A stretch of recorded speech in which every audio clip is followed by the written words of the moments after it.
Jumbo fellow adventurers, it's Mike Dooley here, waiting for Facebook to load. Thanks for your patience. We had some technical difficulty today, got a new Windows download and had to reboot, and it still didn't work. Have alternate backup cameras going right now.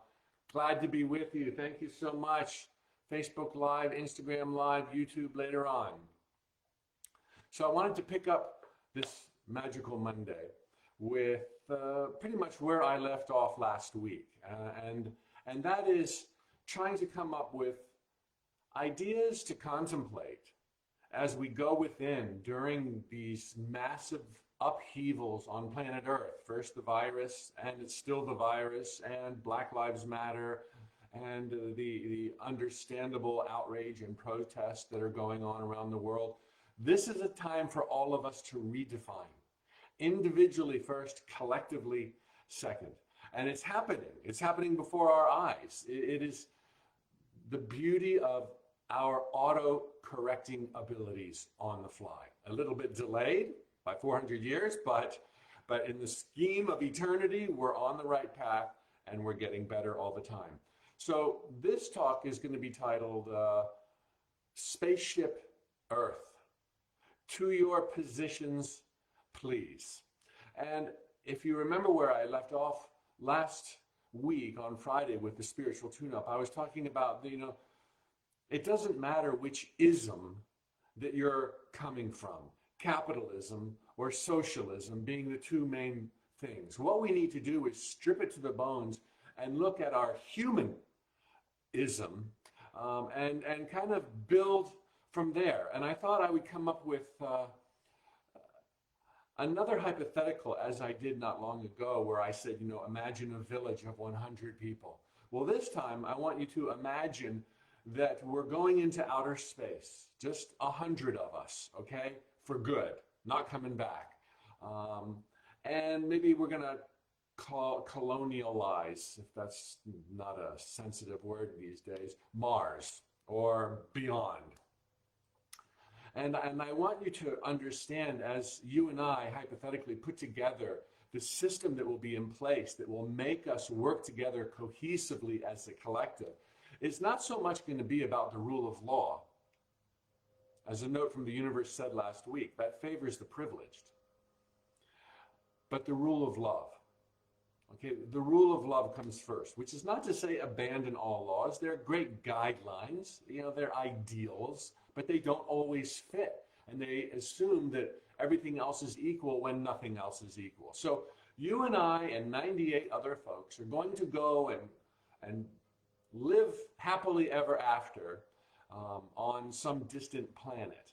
100 people. Now here's some things I want you to think about. Obviously those 100 people need to represent a little bit of all we have to offer as a species. Not only different colors, but we would need an artist, and we would need a dentist, and we would need an accountant, and we would need a judge, and we would need engineers, and we would need scientists. Okay, this is very simplistic. You agree. We would need a little bit of everything, of every kind of person, so that we could maximize our potential on Mars. Okay? 100 people, that's it. We're going to populate. We're going to propagate, we're going to, we need farmers and seeds and fur babies. All right, so what would be some of the most critical things that we would have to protect amongst ourselves?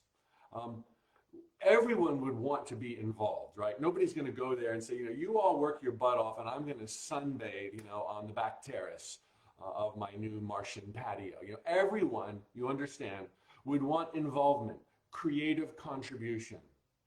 Oh, there's a lot of tangents here. Everyone would also demand individual personal freedoms, okay? Everyone's gonna have to have some space. All right, then we would need some minimum number of rules, call them laws, but it's like, hey, just a guideline, just so that we can all respect one another, so that if somebody gets too carried away in passion or anger, there's a mechanism to bring it into check, right? We don't want a lot of laws, but we do need some guidelines, okay? we would need education for our kids, right? We're going to populate this planet for eternity. So we're going to need education, teachers, infrastructure. We're definitely going to want the arts. I already talked about that. Healthcare. Oh, that's a big one. We're going to need, somebody's going to catch a cold. We're going to need healthcare, doctors, nurses, a system. And very likely, we're going to want to have a community marketplace. You know, somebody's going to crochet something and want to offer it to a bunch of people, and whoever pays the highest price will get it. And somebody's going to write poems, and somebody's going to write a book, and, you know, there's going to be a little marketplace, like, you know, like a weekend fair where we all go and trade and share wares. So here, I've set it up. Here are the questions I want you to ask yourself for this little colony of 100 people, of which you are an integral, vital component. All right. How are people going to get paid?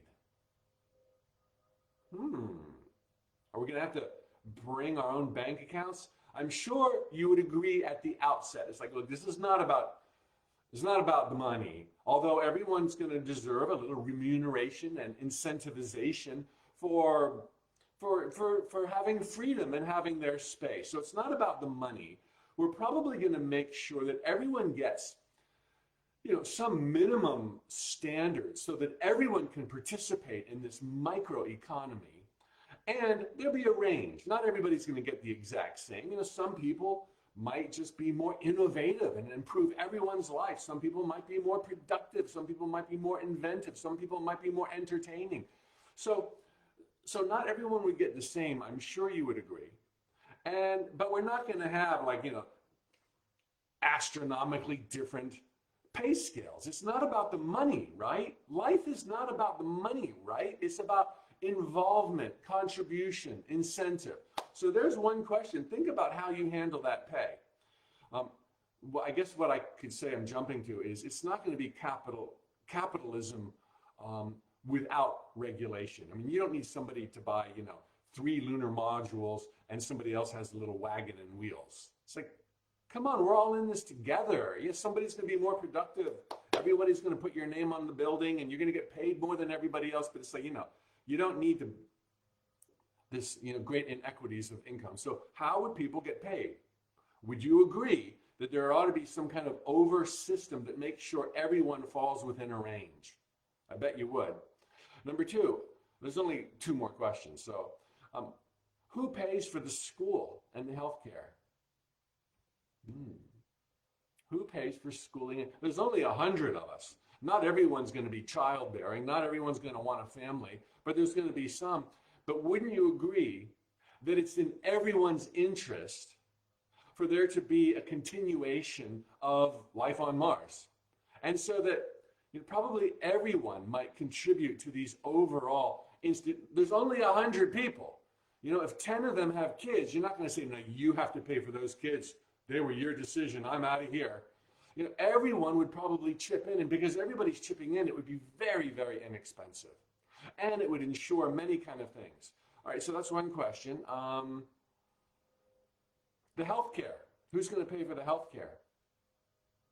I think we would be like, you know, look, everybody can put in a little money to the kettle, and if anybody gets sick, you know, we're going to cover you.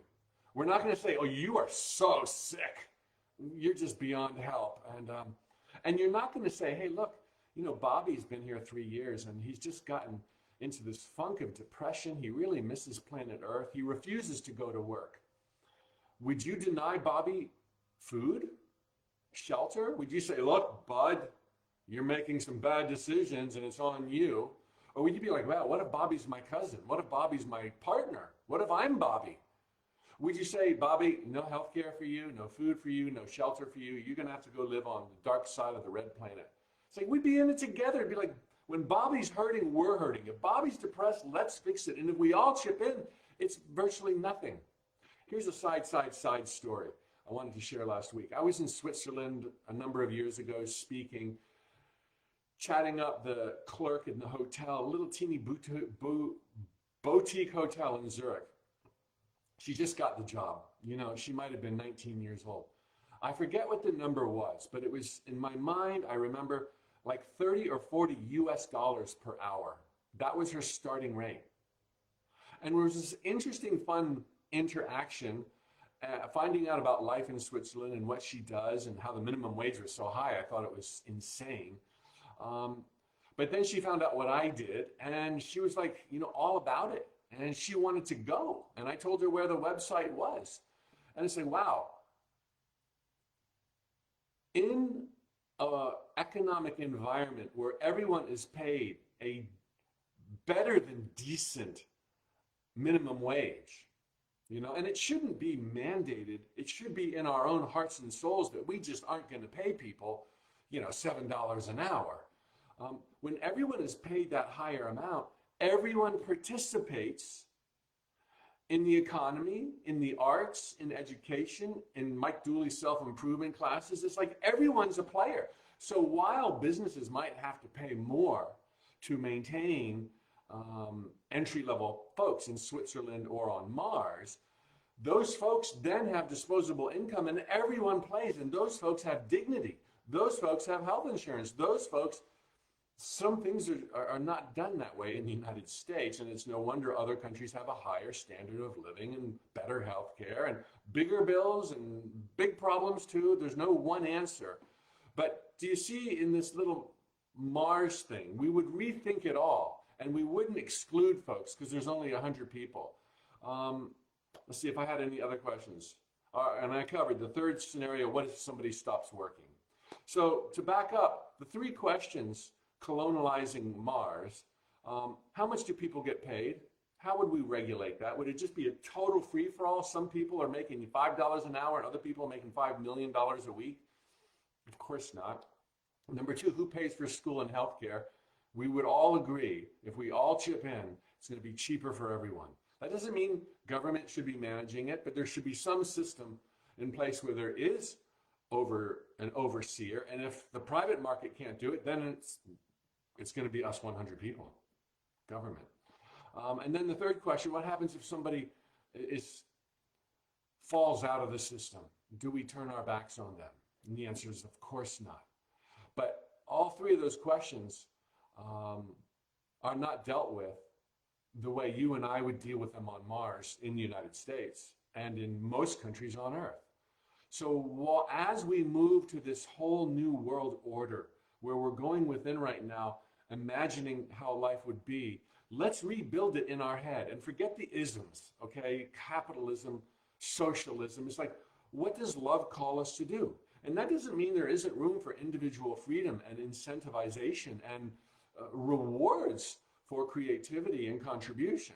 But it doesn't necessarily mean we would leave people out in the cold, as we have been doing. And it's very easy to put together a system when you make it so simple and small as a hypothetical, colony in Mars. And so I'm inviting you to start building, and in your mind, Spaceship Earth, because we have a few more than 100 people, 7 billion, that's nothing. We're all brothers and sisters. We all deserve dignity. We all deserve respect. We all deserve as many chances as we need to get it right, individually and collectively. Post your questions below on Facebook or Instagram, and I may answer them in the days ahead. Thank you so much, everybody. And again, thank you for your patience in the slow start today. Tally ho!